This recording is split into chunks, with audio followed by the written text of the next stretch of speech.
طريقة حلوة جدًا للبطاطس بالبيض. عندي بطاطس متقطعة مكعبات صغيرة، وعندي فلفل رومي، فلفل حامي، وبصلاية متوسطة، وتوابل، وطماطم متقطعة مكعبات، و3 بيضات.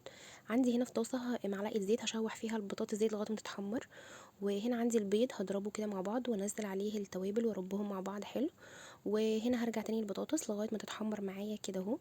هاشيلها وانزل تاني مكانها البصل والفلفل الرومي والفلفل الحامي. طبعا لو مش حابين الفلفل الحامي ممكن يشيلوا، نقلبهم مع بعض لحد ما يتبلوا. بعد كده انزل عليهم الطماطم، واحط لها رشه ملح، وبعد كده انزل عليها شويه ميه كده اهوت، واسيبهم يتسبكوا مع بعض كويس. وبعد كده انزل عليها البطاطس تاني واقلبهم مع بعض كده دقيقتين. وبعد كده انزل عليها البيض من بره لجوه، يعني انزلها كده من حواليها من بره خالص الطاسه لغايه النص، واسيبها كده لحد على نار هاديه واغطيها لغايه ما تستوي معايا. وبعد كده اقلبها وانزل عليها جبنه وزعتر. وهنا بعد ما استوت بجد طعمها وريحتها تحفه بألف هنا.